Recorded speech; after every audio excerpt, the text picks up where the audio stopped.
नमस्कार दोस्तों, मैं हूँ महेश। आप सभी का स्वागत करता हूँ अपने इस यूट्यूब चैनल में। दोस्तों, आज की इस वीडियो में हम देखने वाले हैं कि जब भी कोई आपके पास कोर्ट का समन आता है, जैसे कि आप एज अ लोन डिफॉल्टर, आपके ऊपर सेक्शन 25 से 138 एनआई एक्ट में चेक बाउंसिंग का या फिर ई बाउंसिंग का कोई केस होता है, या फिर आजकल क्या है देखिए, 316 318 बीएनएस के अंदर भी आपको चीटिंग की क्रिमिनल धाराएं के साथ आपको जो है समन लोगों को आ रहे हैं। मेरे पास ऐसे अनगिनत समन्स मुझे व्हाट्सएप पे लोग भेजते, सर ऐसा ऐसा हमें आया है, हम अब क्या करें।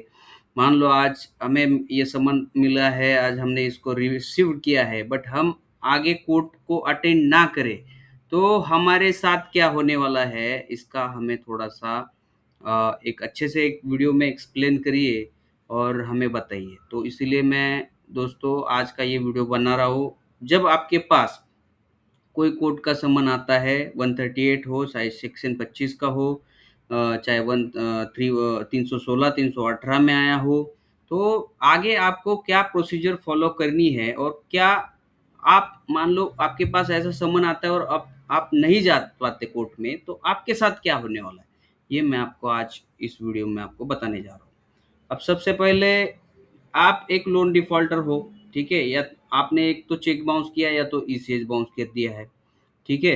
अब आपको क्या किया है, कोर्ट ने एक समन इश्यू कर दिया है, और अगर समन इश्यू करने के बाद आप अगर कोर्ट को अटेंड नहीं करते, ठीक है, वहाँ पे वकील साहब के द्वारा भी नहीं अटेंड करते, तो आपके अगेंस्ट वारंट ऑफ अरेस्ट भी निकल सकता है, और आपका प्रॉपर्टी अटैचमेंट का भी वहाँ पे ऑर्डर हो सकता है। अब वो कैसे होगा, मैं स्टेप बाय स्टेप आपको आने वाले स्लाइड्स में आपको मैं बताने वाला हूँ। सबसे पहले ये सेक्शन 138 क्या होता है। ये निगोशिएबल इंस्ट्रूमेंट एक्ट का एक सेक्शन है जो कि cheque bouncing dishonour of cheque को रिप्रेजेंट करता है। अब यहाँ पे आपका चेक बाउंस हुआ तो आपके अगेंस्ट 138 धारा में, निगोशिएबल इंस्ट्रूमेंट एक्ट में, आपके अगेंस्ट जो है कंप्लेंट फाइल होगा, और कंप्लेंट फाइल होने के बाद जब भी उसका वेरिफिकेशन होता है, उसके बाद आपको क्या होता है, वहाँ से एक समन, आप पहले तो सबसे पहले अभी नया बीएनएसएस एक्ट के अनुसार आपको पहले प्री कॉग्निजेंस नोटिस आएगा, और प्री कॉग्निजेंस नोटिस आने के बाद भी अगर आप नहीं जाते तो फिर आपके पास एक समन कोर्ट का पहुंच जाएगा। अब ये 138 धारा में क्या है, मतलब ये इसमें क्या इशू होता है, देखिए, cheque issued for repayment for legally enforceable debt, मतलब आपने कोई चेक दिया है बैंक को कि बैंक के रिटर्न जो भी ईएमआईज है उसको डिडक्ट करने के लिए। अब बैंक का चेक जैसे डिसऑनर जाता है, रिटर्न हो जाता है, आपके अकाउंट में बैलेंस नहीं है, तो क्या होता है कि बैंक आपको 30 डेज का नोटिस इशू करता है, और 30 डेज की नोटिस में आपको 15 दिन का टाइम भी दे देता है। अब 15 दिन का टाइम दिया, बट फिर भी आपने वहाँ पे आप पहुँचे नहीं, तो आपने उनको पैसा रिटर्न नहीं दिया, तो फिर 30 डेज, नेक्स्ट 30 डेज के अंदर ये जो बैंक क्या करता है, आपके ऊपर जो है 138 धारा के अंदर जो है केस फाइल करता है। अब इस केस के अंदर आपको क्या हो सकता है, देखो, इस 138 केस के अंदर आपका 2 साल का इम्प्रिजनमेंट, मतलब जेल भी हो सकती है आपको, और आपको चेक के डबल अमाउंट भी आपको देना पड़ सकता है। मान लो आपका एक तो 2 साल का जेल होगा, या तो आपका जेल नहीं होगा, बट आपको चेक के डबल फाइन देना पड़ेगा। मान लो आपका चेक 50,000 का होगा तो आपको 1 लाख रुपए देना पड़ेगा, और बोथ मतलब आपको जेल भी जाना हो सकता है, और आपको सजा भी हो सकती है, जेल भी हो सकती है। ऐसे जज आपके ऊपर है, वो आपके ऊपर आपको क्या सजा देते हैं। बट ये क्या है दोस्तों, जैसे कि मैंने बोला, ये कंपाउंडेबल ऑफेंस है। ये एक क्या है, कंपाउंडेबल ऑफेंस है, इसमें आपको डरने की जरूरत नहीं। ज्यादातर बैंकों के केस में क्या होता है, इसको सेटलमेंट किया जाता है, और सेटलमेंट कौन से धारा में होता है, सेक्शन 417 एनआई के अंदर कंप्लेनेंट की कंसेंट से क्या होता है, सेटलमेंट होता है। अब कंप्लेनेंट ने क्या कर दिया है, सॉरी, जो लोन बोरोवर ने क्या कर दिया है, यहाँ पे बैंक के साथ सेटलमेंट कर ली, और सेटलमेंट लेटर भी उनके पास आ गया, पैसा भी उन्होंने पे कर दिया, तो बैंक क्या करेगी, यहाँ पे आपको जो है आपका ऊपर का जो केस है फाइल हुआ हुआ, वो क्या करेगी, वो वापस ले लेगी। अब ये जो केस है वो किस नेचर का है, ये एक बेलेबल ऑफेंस है। You can get bail as a matter of right, मतलब आपको तुरंत बेल मिलनी है। जैसे आप बोलते हो कोर्ट को, हाँ मुझे मैं आज अपीयर हो गया है कोर्ट के सामने, माननीय कोर्ट ने मुझे बेल ग्रांट कर दिया जाए, ऐसा आप बोलोगे, तुरंत आपको कोर्ट बेल ग्रांट करेगा। ये आपका राइट है, मतलब इसमें कोर्ट आपको डिनाई नहीं कर सकता, आपको ना नहीं बोल सकता बेल देने के लिए। तो आपको डरने की कोई बात नहीं है दोस्तों। बहुत सारे लोग हैं कि हमें बेल मिलेगी नहीं मिलेगी, हम वहाँ पे जाएंगे, जेल होगी क्या क्या, ये सारी चीज़ें प्रश्न मुझे पूछते रहते हैं। तो दोस्तों आपको डरने की यहाँ पे ज़रूरत नहीं है। अब यहाँ पे क्या है देखिए दोस्तों, ये जैसे 138 का सेक्शन है निगोशिएबल इंस्ट्रूमेंट एक्ट में चेक बाउंसिंग का, वैसे ही आपका क्या है, section 25 payment and settlement act का जो धारा है सेक्शन 25, मतलब ईसीएस बाउंसिंग का, तो ये भी धारा सेम ही है। जैसे आपका 138 चलता है वैसे ही यहाँ पे भी सेक्शन 25 चलता है।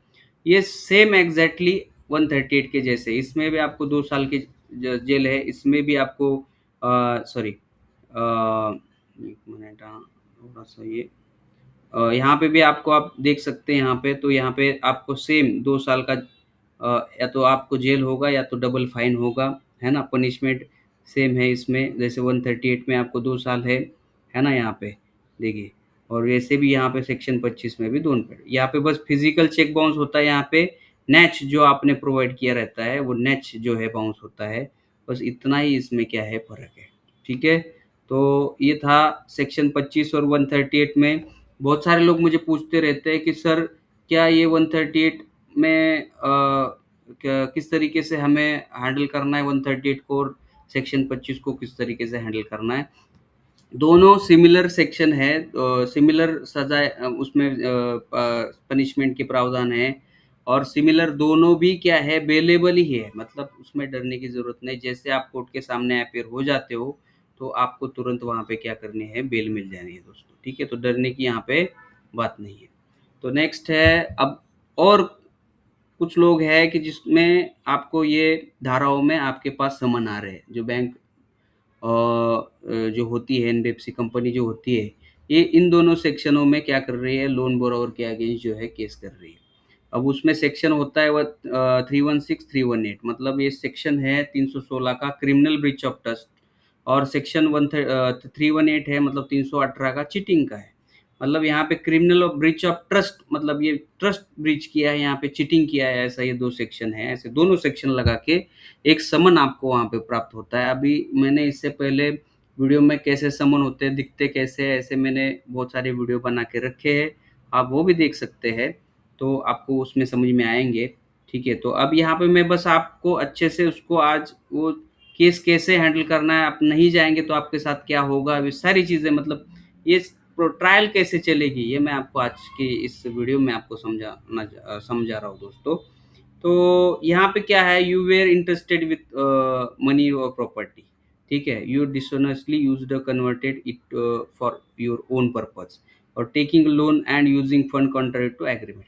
अब ये जब आप करते हो, मतलब किसी को डिसऑनेस्टी दिखाते हो किसी प्रॉपर्टी को लेकर, मनी को लेकर, अब मान लो आप ही के केस में अगर 316 लगता है, तो आपने डिसऑनेस्टी दिखाई है मनी के साथ में, प्रॉपर्टी के साथ में, और ये इंटेंशन आपका पहले से होना चाहिए। बट देखिए आजकल ये बैंक क्या करती है कि 316 318 लगा के आपको समन देती है, बट आपका इंटेंशन है क्या शुरुआत से मनी आपका जो वापस नहीं करने का, डिसऑनेस्टली का इंटेंशन है क्या, शुरुआत से होना चाहिए दोस्तों, तब जाके वो ये सेक्शन आपके ऊपर बैठता है। मैंने आपको पिछले कई वीडियोस में मैंने अपने बताया है कि 316 आपके ऊपर नहीं लगना चाहिए, 318 भी आपके ऊपर नहीं लगना चाहिए, क्योंकि ये जो शुरुआत से इंटेंशन होना चाहिए। जैसे आपने लोन लिया बट आपने एक भी ईएमआई नहीं भरा, मतलब इसका ये हो सकता है आपका डिसऑनेस्टी का इंटेंशन है, बट आपने उसमें मान लो 30 ईएमआई थे, उसमें से 15 तो आपने भर दिए,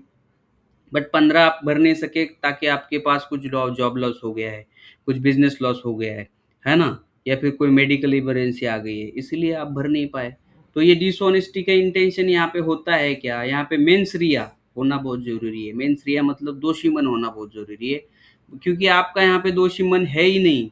तो आपके ऊपर ये वाला सेक्शन आपके ऊपर लगेगा ही नहीं, और ये वाला भी सेक्शन आपके ऊपर लगेगा नहीं।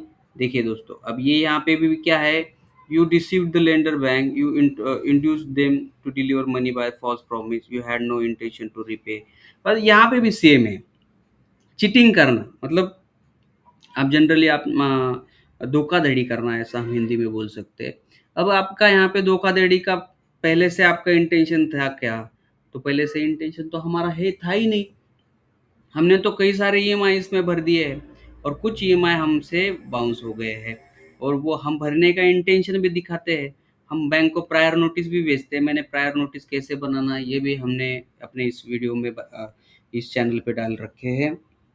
तो अगर बैंक को आपने प्रायर नोटिस दिया है, ठीक है, आपने हर एक नोटिस का रिप्लाई किया है ना, आपने बैंक के साथ ईमेल द्वारा कम्युनिकेशन किया है, टाइम मांगा है, आपने परिस्थिति के बारे में चर्चा उसमें लिखा है ना, कोई फ़ोन कॉल आता है उसके ऊपर भी आपने मैनेजर के साथ आपने इंटेंशन दिखाया कि भाई हमें देना है, बट हमें अभी फ़िलहाल पॉसिबल नहीं है, तो फिर भी बैंक आपके अगेंस्ट ऐसा 316, 318 का सेक्शन में से आपके ऊपर केस फाइल करती है, तो वो गलत केस है, वो चलेगा नहीं, वो आगे जाके ट्रायल में वो क्या हो जाएगा, डिसमिस ही होने जाने वाला है, क्योंकि आपका कोई शुरुआती से इंटेंशन आपका चीटिंग का नहीं था, क्रिमिनल ब्रीच ऑफ ट्रस्ट का नहीं था, ठीक है।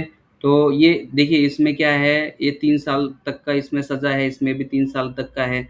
बस इसमें चीटिंग में क्या है, 7 ईयर तक वो भी आगे भी बढ़ सकता है, बट क्या है कि ये भी कंपाउंडेबल है, ये भी कंपाउंडेबल है।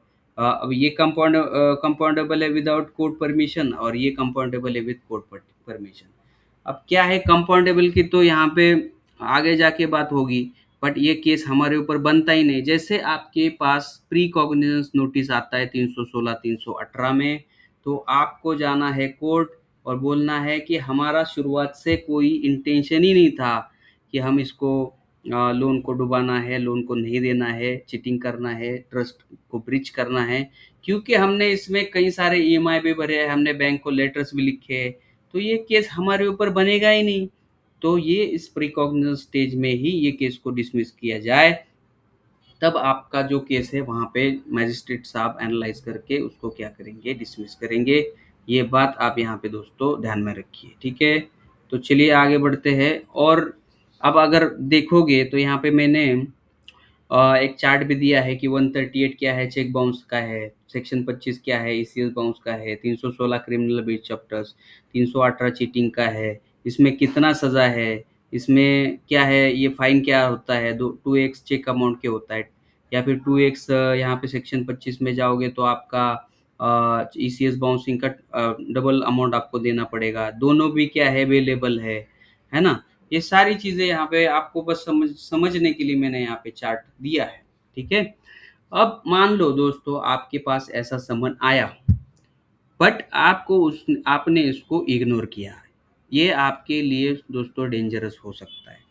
देखिए क्या है, सर्विस ऑफ समन हो गया है ना, बस कोर्ट को यही पता होता है कि आपने समन ले लिया है, बट आप जो है उसको डिलिबरेटली अटेंड नहीं कर रहे हो, मतलब इंटेंशनली आप कोर्ट नहीं आना चाहते हो, तो कोर्ट आपके अगेंस्ट क्या क्या कर लेगा। अब मेरे को ऐसे भी फ़ोन आते हैं कि सर, क्या मैं यहाँ पे मान लो अभी जाता नहीं हूँ तो मेरे साथ क्या होने वाला है, थोड़ा मुझे इसमें समझाइए।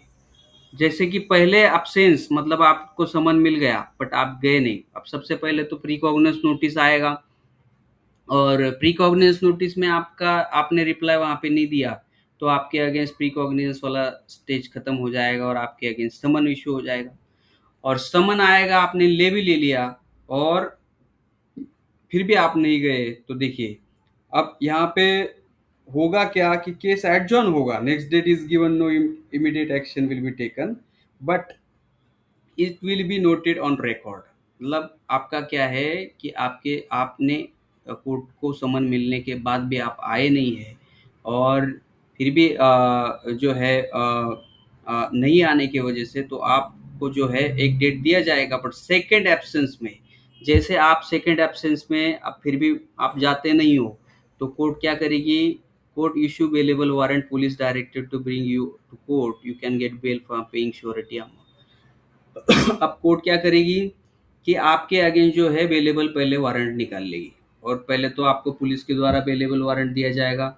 और पुलिस बेलेबल वारंट, मान लो वहाँ पे आप पुलिस को आप जमानत, यहाँ से जमानत तो आपको पुलिस ही दे देगी, और पुलिस ये बोलेगी कि आपको जो है इस तारीख को कोर्ट में चले जाना है, और जो भी है आगे की ट्रायल को आपको बढ़ाना है। और मान लो आपने पुलिस को समन भी दे दिया, ठीक है, और पुलिस को आपने पुलिस से आपको जमानत भी कर लिया, ठीक है, तो आप फिर भी आप कोर्ट में नहीं जाते, तो फिर आपके अगेंस्ट क्या होगा, नॉन बेलेबल वारंट इशू कर दिया जाएगा।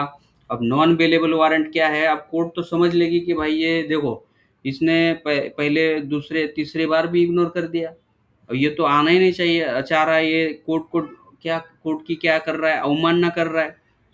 अब कोर्ट की अवमानना करेगा तो क्या होगा कि कोर्ट क्या करेगा, नॉन बेलेबल वारंट इशू कर देगा। अब ये जो नॉन बेलेबल वारंट है, अब इसमें पुलिस आपके साथ डायरेक्ट जमानत नहीं देगी, वो आपकी ज़मानत जो होगी वो आपको पहले ही कोर्ट में अपीयर होना पड़ेगा, और कोर्ट में अपीयर होके जो है आपको वहाँ से नॉन अवेलेबल वारंट पहले कैंसिल करना पड़ेगा।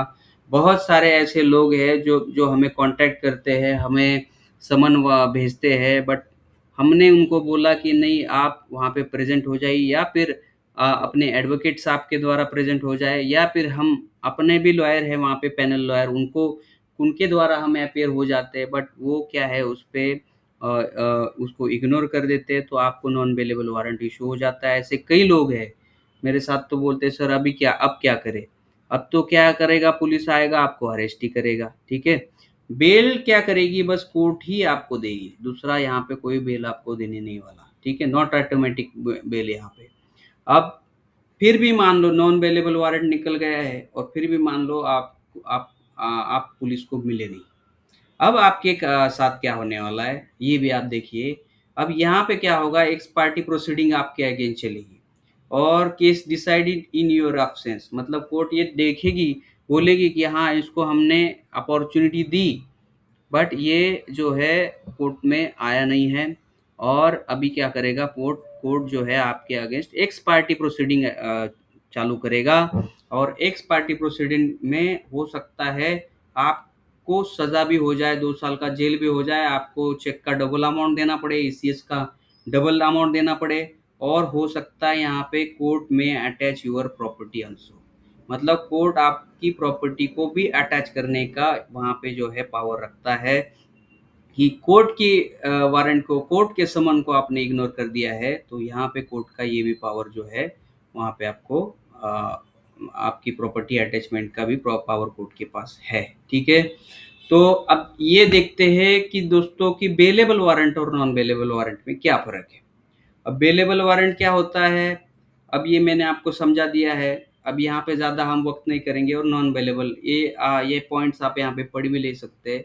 अब बेलेबल वारंट ये होता है कि इसमें आपको पहली बार आप नहीं जाते, तो कोर्ट आपको क्या करता है, एक बेलेबल वारंट जो कि पुलिस उसमें आपको बेल दे देता है।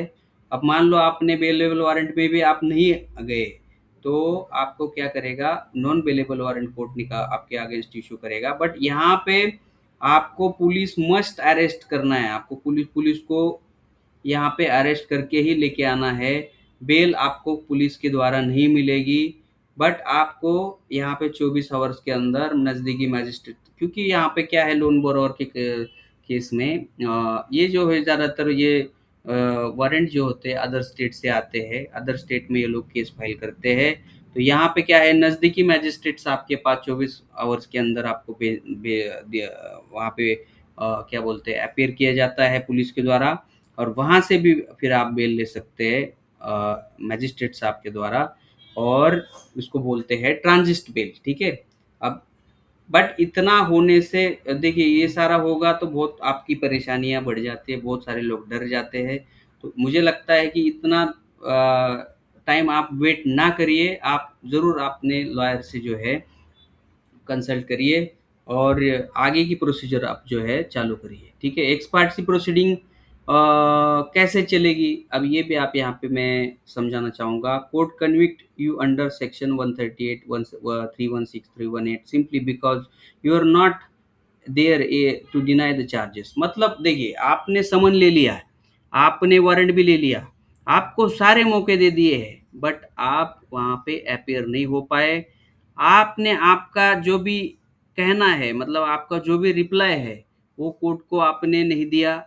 आपने चार्जेस जो लगे हैं, ये 138 316 318 सेक्शन 25, ये आपने वहाँ पे डिनाई नहीं किया, तो कोर्ट क्या बोलेगा, ये तो आपने मान लिया जैसा है ना?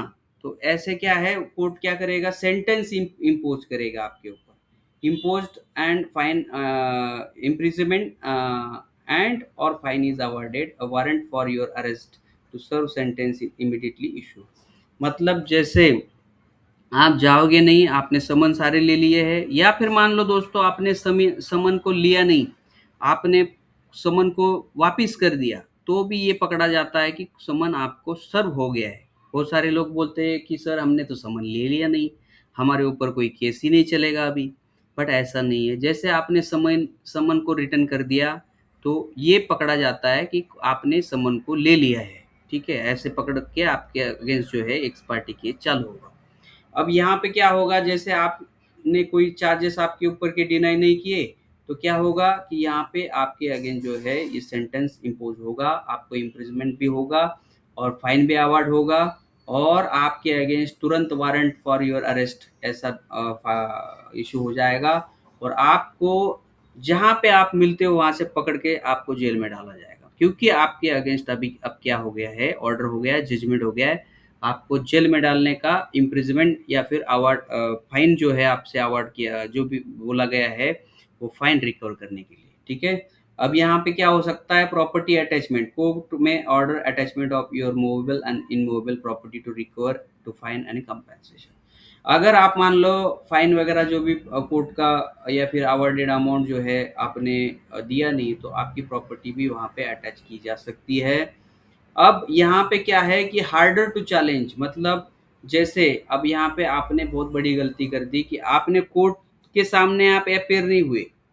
अब कोर्ट ने क्या किया, आपके अगेंस्ट सेंटेंस भी इम्पोज किया, आपको कन्विक्ट कर दिया, ठीक है, आपको सजा दे दी। अब यहाँ पे एक्स पार्टी जो ऑर्डर है कोर्ट का, जो जजमेंट है, उसको अगर आप चैलेंज करने चाहोगे तो ये बहुत मुश्किल होता है दोस्तों। ये आपको मैंने बोला, ये क्या है कि ये बहुत मुश्किल होता है कि अब यहाँ पे देखा जाता है कि you can challenge an ex parte order but it requires filing an application with strong reason for absence and task time and money. और यहाँ पे बहुत सारा पैसा भी खर्चा हो जाएगा, टाइम भी खर्चा हो जाएगा आपके ऊपर बहुत ज़्यादा, आप हरास भी हो जाओगे, क्योंकि क्या है कि आपका आपके अगेंस्ट जो है जजमेंट पास हुआ है, आपको सज़ा मिली है कोर्ट्स में।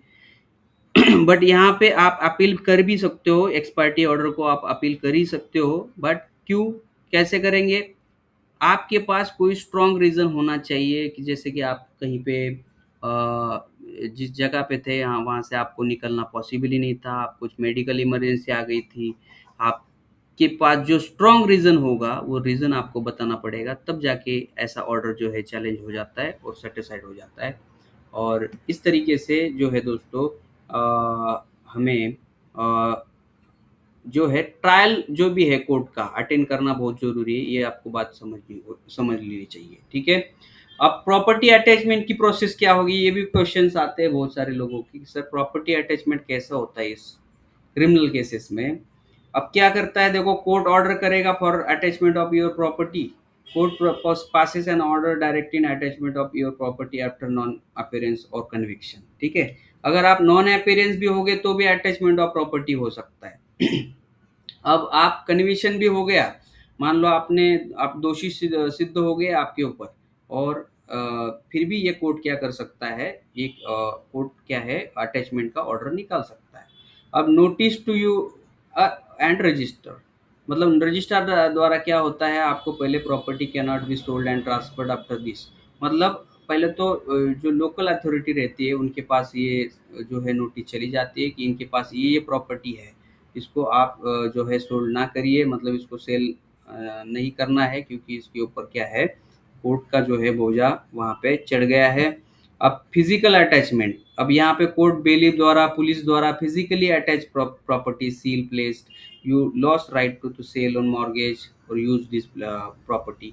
मतलब बेलिक के द्वारा, पुलिस के द्वारा कोर्ट आपकी प्रॉपर्टी अटैच कर सकता है, सील कर सकता है, बट फिर आप उस प्रॉपर्टी को यूज़ नहीं कर सकते, सेल नहीं कर सकते, मॉर्गेज नहीं कर सकते। ऐसी सारी परेशानियाँ आपके साथ आगे जाके हो सकती है। अब प्रोक्लेमेशन एंड ऑक्शन, जैसे कि मान लो आप अपीयरेंस ही नहीं दे रहे, आपके पास समन आया है, अभी तक कन्विक्शन नहीं बोल रहा, ठीक है? आपको अपीयरेंस के समन आ रहे पर आप अपीयरेंस नहीं दे रहे, कोर्ट में जा नहीं रहे, बस समन लेके बैठ गए हो, तो क्या होगा? यहाँ पे प्रोक्लेमेशन एंड ऑक्शन होगा। Court publishes auction notice, property sold to highest bidder and proceeds used to pay the fine and debt. अब यहाँ पे क्या होगा? आपका प्रॉपर्टी का पब्लिश करेगा, ऑक्शन करेगा, कोर्ट जो है आपका प्रॉपर्टी वहाँ पे हाईएस्ट बिडर को सेल करेगा, उसमें अपना फाइन भी एडजस्ट करेगा, और जो भी कंप्लेनेंट का डेप्ट है, मान लो 138 चेक बाउंसिंग का जो भी अमाउंट होगा, और या फिर सेक्शन 25 का जो भी ईसीएस बाउंसिंग का अमाउंट है, उसमें से रिकवर किया जाएगा, और सरप्लस अमाउंट जो है आपको फिर भी वहाँ पे आपको अधिकार है वो रिटर्न आपको करेगा। मान लो आपका कोर्ट का फाइन भी चला गया और कंप्लेनेंट का अमाउंट भी उसमें चला गया है, बट कुछ अमाउंट आप बचता है, तो वो अमाउंट जो है कोर्ट आपको रिटर्न करेगा, ठीक है? तो इस तरीके से दोस्तों ये समझ लीजिए, ये आगे की सारी प्रोसीजर है, ये आपको कोई समझाएगा नहीं, बट मैं यहाँ पे आपको इस वीडियो में डिटेल में समझा रहा हूँ। थोड़ा सा वीडियो जो है थोड़ा लंबा है, बट आप समझिए कि किस तरीके से आगे की प्रोसीजर होती है। कोर्ट के समन को, प्रीकॉग्निस नोटिस को हल्के में ना लेना। अब पुलिस क्या करता है, अरेस्ट प्रोसीजर कैसे करता है, ये भी मैं आपको यहाँ पे समझाता हूँ। बहुत सारे लोग होते हैं, पुलिस अरेस्ट करेगी, है ना, और सारा वो चीज़ें क्या क्या हमारे साथ होने वाली है।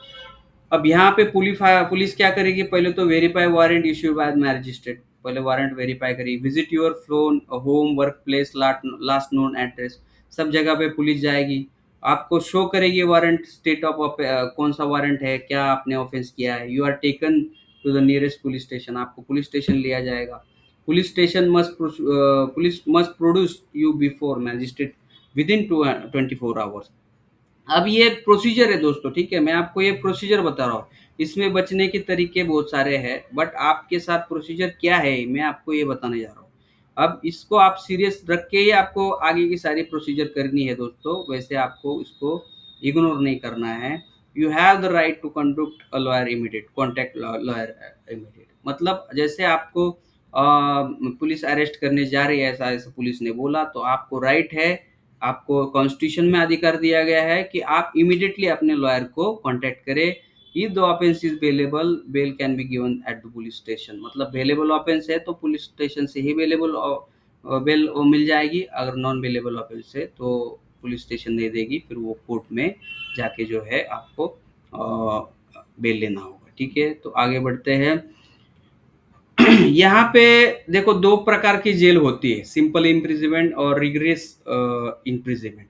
अब यहाँ पे जो अपनी सिविल टाइप का केस है, ठीक है, अपना चेक बाउंसिंग का, सेक्शन 25 का, ये क्या है? एक प्रकार का सिविल टाइप का केस है, ठीक है? मतलब आपका मनी के रिलेटेड है, तो ये क्या करेगा? इसमें कोर्ट जो है सिंपल इम्प्रिजनमेंट करेगा, जिसमें आपको जेल में कोई भी ड्यूटी नहीं रहेगा, कोई आपको वर्क वहाँ पे काम नहीं दिया जाएगा, आपको बस एक सिविल जेल, ह्यूमनली ट्रीटेड, मोर ह्यूमनली, मतलब जैसे आपको एक सादे कारावास में डाला जाएगा, जहाँ पे सिंपल जो है इम्प्रिजनमेंट रहेगा, वहाँ पे कोई भी आपको ज़्यादा टॉर्चर वगैरह या फिर गलत चीज़ों से, जो गलत चीज़ों का आपको सामना नहीं करना पड़ेगा, ठीक है? अब यहाँ पे क्या है कि रिग्रेस इम्प्रिजनमेंट में क्या होता है कि हार्ड लेबर इज मैंडेटरी। मतलब यहाँ पे आपको अंदर कुछ ना कुछ काम दिया जाएगा, मैनुअल वर्क दिया जाएगा डेली बेसिस पे। जैसे कि आपका 316 318 का जो केस है, जो लोन बोरोवर के ऊपर बनता ही नहीं है, बट फिर भी आपके ऊपर ये ऐसे चार्जेस बाद में मान लो आपने अटेंड नहीं किया, और ऐसे चार्जेस कोर्ट फिक्स कर देता है आपके ऊपर, आपको कन्विट कर देता है, तो आपको जेल जाना पड़ेगा। उसको फिर अपील करना है, चैलेंज करना है, सेटिसाइड करना है, वो बात की बात, बट आपको जेल जाना पड़ेगा। और वहाँ पे जो है थोड़ा सा सिचुएशन जो है, हार्डर कंडीशन इन जेल, मतलब वो जो जेल होगा वो थोड़ा सा सिचुएशन वहाँ पे खराब हो सकता है आपको। तो मतलब दोस्तों देखिए कि ये बहुत सारे लोगों को पता नहीं है, ये सारी चीज़ें बहुत सारे लोगों को पता नहीं रहती। कि ये बहुत लाइटली ले ले जाते हैं, है ना? पैसा नहीं देना, बस समन को ले लेना, बाद में कुछ अटेंड कोर्ट को अटेंड ही नहीं करना। देखो बहुत कोर्ट के पास बहुत पावर है, तो आप उसको इग्नोर नहीं करना होता है, ठीक है? अब सेक्शन जो मैंने बताया है कि ये कौन से, अब मैं ये इन्फॉर्मेशन आपको दे रहा हूँ, पर मैं ये इन्फॉर्मेशन आपको हवा में नहीं दे रहा हूँ दोस्तों। ये इन्फॉर्मेशन मैंने जो कलेक्ट की है प्रॉपर सेक्शन में कलेक्ट करके मैंने ये जो है पीपीटी बनाई है। अब ये समन जो आता है सेक्शन 61 में आता है। अब सेक्शन 62 में सर्विस ऑफ समन हो बोला जाता है, मतलब फैमिली मेंबर को दिया जाता है। आपको इलेक्ट्रॉनिक मीम से जैसे कि व्हाट्सएप, ईमेल पे भी आपको समन आ सकता है ना? ये 62 ऑफ बीएनएसएस में दिया गया है। अब 64 में फेलियर टू अपीयर, जैसे आपने अपीयर नहीं किया तो मैजिस्ट्रेट इशू करने का, वारंट इशू करने का, आपके अगेंस्ट एक्स पार्टी प्रोसीडिंग चलाने का सेक्शन सेक्शन 64 में अधिकार दिए गए हैं। सेक्शन 70 में अरेस्ट वारंट इशू करने का, जैसे कि written order from magistrate commanding police to arrest you, police must show it is before arresting, मतलब पुलिस को आपको ये सेक्शन 70 के का अरेस्ट वारंट आपको दिखाना पड़ेगा, फिर वो आपको अरेस्ट करेगा, है ना? सेक्शन 87 प्रोक्लेमेशन, जैसे आपको वारंट आता है, समन भी आता है, फिर भी आप एब्सकॉन्डर हो, आप नहीं जा रहे हो कोर्ट के सामने, तो आपके अगेंस्ट जो है सेक्शन 87 के तहत आपको प्रोक्लेमेंट ऑफेंडर, जैसे कि आप प्रोक्लेमेशन आपके ऊपर डिक्लेयर किया जाएगा, आप एक भगोड़े हो, इस तरीके से आपको डिक्लेयर किया जाएगा। और आपके against attachment of your property, मतलब आपके अगेंस्ट प्रॉपर्टी अटैचमेंट का भी जो है वहाँ पे प्रोसीजर 87 में जो है चालू कर दिया जाएगा। अब सेक्शन 102 क्या है? Search and seizure, police can search your premises, seize your document, property relevant to the case without prior notice. मतलब 102 में अगर मान लो प्रॉपर्टी के ऑर्डर्स अटैचमेंट के निकलते हैं तो आपके पास पुलिस आएगी, सर्च एंड सीजर भी करेगी, आपकी प्रॉपर्टी जो है वहाँ पे सीज भी हो सकता है आगे जाके। ऐसी सारी नौबत आपके ऊपर आ सकती है। बस देखो, ये मैं जो वीडियो बना रहा हूँ दोस्तों, आपके अवेयरनेस के लिए बना रहा हूँ। इसमें आपको कोई आप मेरा इंटेंशन नहीं है आपको डराने का, बट लोगों को ये इन्फॉर्मेशन मालूम नहीं रहती, बहुत सारे लोगों को मालूम नहीं रहती। तो होता क्या है, आगे उनके साथ क्या होने वाला है, थोड़ा सा उसका गंभीरता क्या है उस प्रकरण का, इस वजह से मैं ये वीडियो बना रहा हूँ दोस्तों, ठीक है? अब यहाँ पे कैसे क्या टाइमलाइन रहता है कि देखो, चेक बाउंस ईसीएस बाउंस होता है, फिर आपको डिमांड नोटिस आता है ना? एक शॉर्टकट एक समरी बता रहा हूँ मैं आपको, किस तरीके से केस को प्रोसीजर आगे बढ़ता है। फिर डिमांड नोटिस आता है, फिर भी आप पैसा नहीं देते हो, है ना, 30 डेज के अंदर, तो आप जो है कंप्लेनेंट क्या करता है, कोर्ट में केस फाइल करता है। फिर कोर्ट आपके अगेंस्ट पहले तो प्री कॉग्निजेंस नोटिस भेजता है, फिर आपके ऊपर समन जो है आपको भेजता है। इसमें आपको मस्ट अपीयर, आपको अपीयर होना ही है। अगर आप अपीयर नहीं होते तो पहले बेलेबल वारंट भेजता है, फिर भी अपीयर नहीं होते तो नॉन बेलेबल वारंट भेजता है ना? पुलिस को यहाँ पे आपको अरेस्ट ही करना पड़ रहा है। अब फिर भी नहीं आप जो जाते, तो फिर आपके अगेंस्ट एक्स पार्टी कन्विक्शन होता है। मतलब मान लो आपने ये चार्जेस मान लिए ऐसा समझ के, आपके ऊपर एक्स पार्टी कन्विक्शन होगा, और फिर आपको आपकी प्रॉपर्टी भी सीज हो सकती है, और पर्सन जेल में भी जा सकता है। वो तो सारी चीज़ें मैंने आपको इससे पहले बताई दी है। अब यहाँ पे क्या है, शील्ड बिफोर अरेस्ट, मतलब अरेस्ट से पहले आपको एंटीसिपेटरी बेल लेने का भी आपका अधिकार है, अग्रिम जमानत बेल लेने का अधिकार है। बट आपके इस केस में क्या है कि जो है आप डिलिबरेटली समन लेने के बाद भी आपने नहीं गए हो, बट आपके पास ऐसे कुछ स्ट्रॉन्ग कारण होंगे, तो फिर आप एंटीसिपेटरी बेल फाइल कर सकते हो कि मैं इस रीज़न की वजह से नहीं जा पाया, मुझे एंटीसिपेटरी बेल दिया जाए। ऐसा आप जाके हाई कोर्ट में, या पहले तो सेशन कोर्ट्स में जाइए, फिर हाई कोर्ट में जाइए, है ना? फिर आपको सेशन कोर्ट अगर पास करता है एंटीसिपेटरी बेल तो ठीक है, नहीं तो फिर हाई कोर्ट में जाके आपको एंटीसिपेटरी बेल जो है लेना पड़ेगा। अब यहाँ पे क्या है देखो, यहाँ पे दो जो रेगुलर बेल और compounding, getting out and settling. अब सेटलमेंट का ऑप्शन है, मैंने आपको ये बताया था कि आप बेल तो ले ही लीजिए आफ्टर, देखिए, आफ्टर अरेस्ट आपको अगर बेल लेना है तो बिफोर मैजिस्ट्रेट आपको अपीयर हो जाना है। और फाइनेंशियल स्टैंड गारंटी। अब यहाँ पे क्या है, आपको बेल बॉन्ड साइन करना पड़ेगा और वहाँ पे आपको ज़मानती देने पड़ेंगे, है ना? आपका मान लो पासपोर्ट सरेंडर हो सकता है वहाँ पे, ताकि आप वो देश छोड़ के बाहर जा नहीं सकते हैं। इन्वेस्टिगेशन में आप कोऑपरेट करोगे, तब जाके ऐसा लिख के दोगे, तब आपको ये बेल क्या होता है, ग्रांट किया जाता है।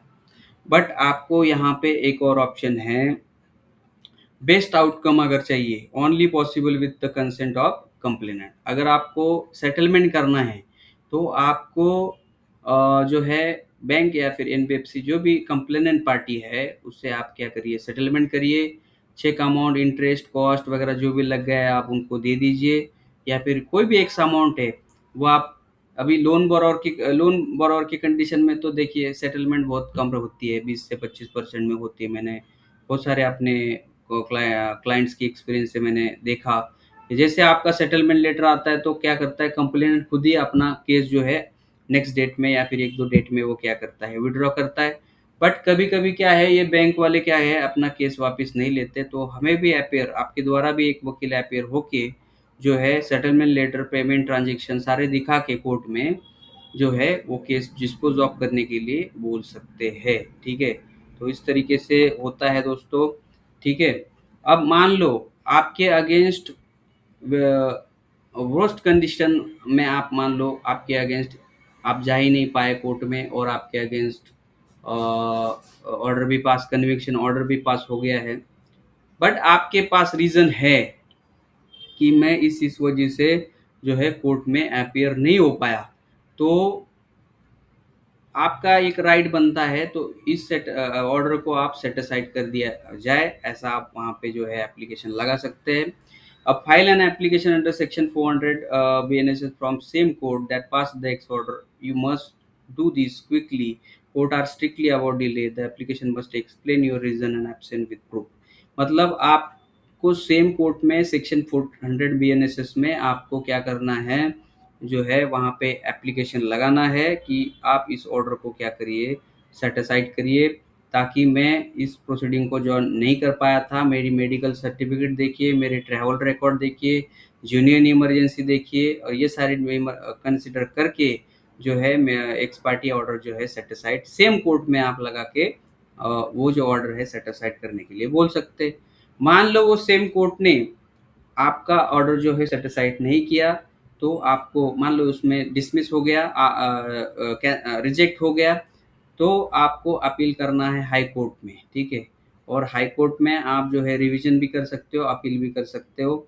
अब यहाँ पे क्या है, if the lower court reject your application, file the criminal appeal और revision before the session court. पहले तो सेशन कोर्ट में करिए।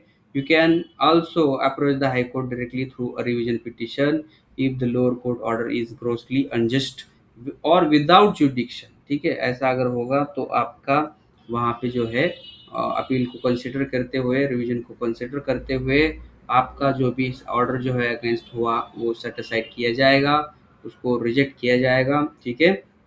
Suspension of sentence during appeal. अब यहाँ पे अपील आपका हो सकता है वहाँ पे पेंडेंसी के कारण आपके बहुत दिन जो है आपका अपील चलेगा। इफ कन्विक्टेड, आप मतलब उसमें आपको सजा हो गई है, if convicted and sentenced to jail, you can apply for suspension of sentence while the appeal is pending. This means you are not sent to jail during the appeal process provided you pay the fine amount and furnish surety. अब यहाँ पे क्या है, आपको jail तो हो गई है, सजा हो गई है क्योंकि आपने समन ले लिया, बट आप जा नहीं पाए और आपके ऊपर जो है कन्विक्शन हो गया है और आपको जेल भेज दिया जाएगा, ऐसा ऑर्डर पास हो गया है। और आपने यहाँ पे अपील भी किया है, बट अपील क्या है, देखो कोर्ट में क्या है, पेंडिंग चलता है बहुत सारा, डेट के ऊपर डेट चलता है। But in the mean time आपको एक एप्लीकेशन इंटरिम ऑर्डर आपको लेना है कोर्ट से कि जब तक ये अपील चलेगा तब तक ये सस्पेंशन करिए आप इस ऑर्डर को, इस सेंटेंस को, जो मुझे सज़ा हुई है उसको बस आप अभी फ़िलहाल के लिए सस्पेंड कर दीजिए, और मैं जैसे आपका अपील ऑर्डर हो जाए उसके बाद मैं जो भी आपका ऑर्डर है मान लूँगा, उसके लिए मैं जो भी श्योरिटी होगी वो देने के लिए, फ़ाइन भरने के लिए मैं तैयार हूँ, ठीक है? ऐसे इस तरीके से आपको वहाँ पे जो है अपील में बोलना पड़ता है। अब जब आप प्रोक्लेम्ड ऑफेंडर बन जाते हो, आप स्क्वांडर, मतलब जैसे आप जाते नहीं हो कोर्ट में समन आने के बाद भी। तो क्या होता है, आपको अंडर 87 सेक्शन में आपको प्रोक्लेमेशन अब डिक्लेयर किया जाता है। अब इस प्रोक्लेमेशन डिक्लेयर होने के बाद आपकी मूवेबल इमूवेबल प्रॉपर्टीज अटैचमेंट करने का कोर्ट के पास पावर होता है। अब यहाँ पे क्या है, प्रॉब्लम ये होता है, पब्लिक शेम सोशल इम्पैक्ट भी होता है आपके ऊपर, फैमिली, नेबर्स, एम्प्लॉयर, आजू बाजू में आपका नाम खराब हो जाता है, क्रेडिट स्कोर डिस्ट्रॉय तो हो ही जाता है, मतलब पहले से ही आपका। बट ऐसा अगर प्रॉपर्टीज का वो आपको घर से बाहर निकाल दे और उसको अटैच किया जाए, तो ये तो फिर वो आपके लिए थोड़ा सा गलत, मतलब जो है इम्पैक्ट आपके समाज में थोड़ा सा हो जाता है। तो यहाँ पे क्या है, ये यहाँ पे लुकआउट नोटिस वगैरह जाए, your name entered in database, immigration alerted, you cannot leave India और एयरपोर्ट विदाउट बीइंग, मतलब इसके बाद जो है देखिए आप प्रोक्लेमेशन हो जाते हो ना, तो आप पासपोर्ट आपका देखिए वो तुरंत आपका वहाँ पे सीज मतलब उसके ऊपर रिस्ट्रिक्शन आ जाते हैं कि आप इंडिया से बाहर भी नहीं भाग सकते, आप इंडिया से बाहर भी जा नहीं सकते, ट्रैवल नहीं कर सकते, ठीक है। और जहाँ पे जैसे आप प्रोक्लेम ऑफेंडर डिक्लेयर हो गए, ठीक है, तो आपको जहाँ जहाँ पे आप दिख जाओगे वहाँ पे आपको पकड़ लिया जाएगा। ये भी एक चीज़ है। The any police officer in any state can arrest you immediately without a separate warrant or mere sight। जैसे आप प्रोक्लेमेशन के डिक्लेयर हो जाता है तो आपको कोई भी स्टेट का पुलिस, कोई भी सिटी का पुलिस आपको अरेस्ट कर सकता है, कोई भी विदाउट एनी वारंट के हो जाए, ठीक है। तो ये सारी चीज़ें हैं। तो दोस्तों आपको इमीडिएट एक्शन प्लान बनाना होगा। अगर आपके अगेंस्ट समन आया है, प्रीकॉग्निजेंस नोटिस आया है, वारंट आया है, आपको इग्नोर ना ही करना। आपको क्या करना है, आपको तुरंत क्रिमिनल लॉयर जो है हायर करने होंगे। आपके पास वाले लॉयर हो गए, आपके कोई नज़दीकी लॉयर है, उनके साथ आप पहले तो बातचीत करिए, लोकल एडवोकेट से मिलिए, जहाँ पे कोर्ट है वहाँ पे एडवोकेट को आप संपर्क कर सकते तो करिए। जो अच्छे लॉयर होंगे तो उनको आप हायर करिए। और find out your case status, मतलब जैसे कि लॉयर को आप वकालतनामा दीजिए और वो उसमें केस क्या है, केस स्टेटस क्या है, क्या कौन सी तारीख हुई है, कौन सी तारीख को क्या रोजनामा आ गया है, वो आप पता करिए। और मान लो फिर भी आपको वारंट इशू नहीं हुआ है तो आप एंटीसिपेटरी बेल में भी जा सकते हैं, पर इसमें अपने लोन डिफॉल्टर के केस में एंटीसिपेटरी में जाने की ज़रूरत नहीं पड़ती, डायरेक्ट आप कोर्ट में जाइए और वहाँ से भी बेल हो जाती है। और कॉन्टैक्ट टू कंप्लेनेंट और लेंडर, जो भी मान लो आपके बैंक है, एनबीएफसी कंपनी है, उनको आप कॉन्टैक्ट करिए, उनसे सेटलमेंट करने की कोशिश करिए, है ना। क्योंकि ये ऑफेंस है, ये कंपाउंडेबल है। जैसे वो मान जाता है सेटलमेंट करने के लिए, वो सेटलमेंट लेटर देता है, आप पैसे दे देते हो, तो वो अपना केस वो क्या करेगा, वापस ले लेगा, ठीक है। अपीयर बिफोर कोर्ट, मतलब जैसे आपको मान लो वारंट भी हो गया है इशू, या फिर नॉन अवेलेबल वारंट इशू भी हो गया है, तो आपको डरने की ज़रूरत नहीं दोस्तों। आपने मान लो कुछ रीज़न की वजह से अटेंड नहीं कर पाए, तो आपके अगेंस्ट अवेलेबल वारंट आया, फिर नॉन अवेलेबल वारंट आया, तो आपको अब कोर्ट जो है जेल ही भेजेगा, ऐसा नहीं है, ठीक है। आपका रीजनेबल रीज़न हम वहाँ पे देंगे। और आप पकड़ लीजिए 99% केसेस में क्या है, कोर्ट कोई भी, मान लो कोई आपके पास रीजनेबल रीज़न नहीं, तो हो सकता है कुछ दिनों के लिए कोर्ट ऐसा भी हुआ है कि आपको 7 दिनों के लिए, 4 दिनों के लिए, 10 दिनों के लिए कोर्ट आपको जेल पे भेजे, क्योंकि आपके पास कोई रीजनेबल रीज़न नहीं है, तो आपको जेल भेज दिया जाए। बट ऐसा मैं तो बोल रहा हूँ, मेरे पास 100% केस, आप ऐसा बोलिए कि 100% जितने भी एनबीडब्ल्यू हुए, सब में क्या है, जैसे हम कोर्ट के सामने जाते हैं, वारंट कैंसिल हो जाता है, और क्या होता है, वहाँ पे बेल मिल जाता है, आप श्योरिटी देते हो, और नेक्स्ट जो जितने भी हियरिंग्स है उसमें आप अपने वकील साहब के द्वारा परमानेंट एग्जम्पशन का एप्लीकेशन वहाँ पे फाइल करते हो, और वहाँ पे आप जो है अपने वकील साहब के द्वारा भी अपेयर हो जाएंगे तो भी चल जाता है। तो ये सारी चीज़ें हैं, आपको क्या करना है क्या करना नहीं, ठीक है, यहाँ पे मैंने दिया है देखो। Appear before court every date without fail, do not ignore court summon any once your situation, hire qualified criminal lawyer, do not hire, ये भी सारी चीज़ें मैंने आपको अभी बोली इसमें से, जो कि यहाँ पे मैंने लिखी है, आपको क्या करना है क्या नहीं करना, ठीक है। और सारे आपके केस के related copies, all documents, receive communication, notices के रिप्लाई, है ना, प्रायर नोटिसेस, मैंने सब बताया, इससे पहले मैंने आपको सब बताया है ना, कि वो सब क्या-क्या चीज़ें आपको करनी है ताकि आगे जाके कोई कोर्ट केस आपके अगेंस्ट हो, तो आपको वो सारी चीज़ें दिखाने के लिए सामने वाले जो भी कोर्ट में फाइल करने के लिए आपके अगेंस्ट होनी चाहिए। ठीक है? ये सारी चीज़ें आपको इकट्ठी करनी है, डॉक्यूमेंट्स आपकी फाइल इकट्ठी करनी है, बनानी है।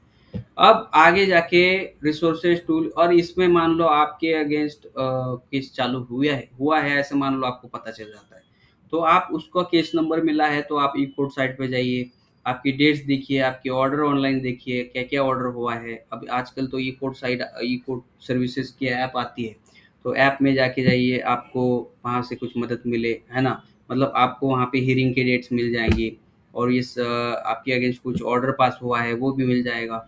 आपको मान लो लीगल एड चाहिए, तो national legal services authority provide करती है फ्री लीगल एड, तो उनके पास आप कांटेक्ट करिए, है ना। डिस्ट्रिक्ट लीगल को अगर मान लो आपका केस सेम डिस्ट्रिक्ट में है, तो वहाँ पे डिस्ट्रिक्ट लीगल सर्विसेज अथॉरिटी के पास जाइए।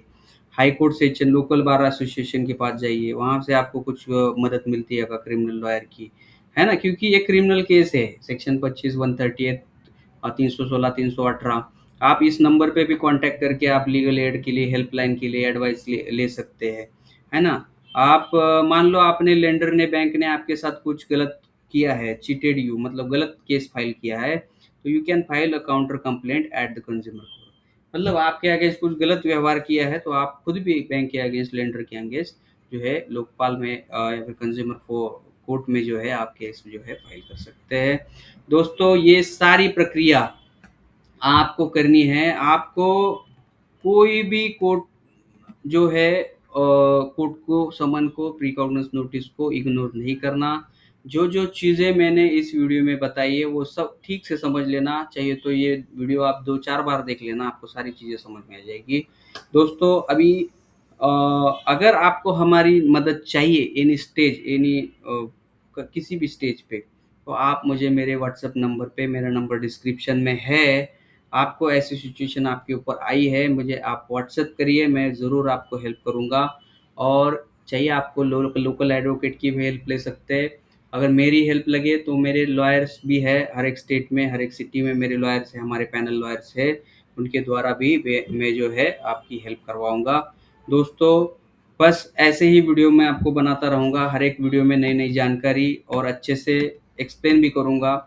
तो बस मैं आपको यही बताना चाहूँगा कि कोर्ट के समन को आपको इग्नोर नहीं करना, और आपको जो है तुरंत जो है किसी अपने लोकल लॉयर से आपको अप्रोच होना है, या फिर मेरी कुछ हेल्प लगे आप मुझे भी आप व्हाट्सएप कर सकते हैं मेरे नंबर पे। डायरेक्ट कॉल किसी को भी नहीं करना है, आपको मुझे पहले व्हाट्सएप ही करना है। बहुत सारे लोग हैं कि मुझे कॉल करते हैं, डायरेक्ट कॉल करते हैं, मैं किसी मीटिंग में होता हूँ, कोर्ट में होता हूँ, वो सारी चीज़ें मुझे थोड़ा सा डिस्टर्ब करती है, तो आप मुझे व्हाट्सएप करिए, आपका नाम, एड्रेस, कहाँ से बात कर रहे हैं, क्या इशू है आपके साथ, तो मैं वहाँ पे आपको ज़रूर रिप्लाई दूँगा और आपसे बात भी करूँगा फ्री में करूँगा। आप ये समझ लीजिए, आपको कोई पैसा नहीं लूँगा, बट आपको अच्छी सलाह मैं आपको दूँगा। बस इतना ही मैं इस वीडियो में बोलना चाहूँगा दोस्तों। वीडियो थोड़ा बड़ा हो गया है, पर थोड़ा-सा नॉलेजेबल है। बट मेरा तरीका ये है दोस्तों कि अपने इस यूट्यूब चैनल में मैं सारे एजुकेशनल वीडियो डालता हूँ, अच्छे प्रैक्टिकल वीडियो डालता हूँ, ताकि लोगों को समझ में आए। थोड़े वीडियो थोड़े बड़े रहते, तो आप थोड़ा-सा उसको आप समझ लीजिए। और अगर कोई नए टॉपिक पे वीडियो चाहिए, आप ज़रूर कमेंट में लिखिए। ये वीडियो अच्छा लगा तो लाइक करिए, सब्सक्राइब करिए, ज़रूरतमंद लोगों के पास ज़रूर शेयर करिए। तो मिलते हैं दोस्तों नेक्स्ट वीडियो में, तब तक आप सभी को मेरा नमस्कार।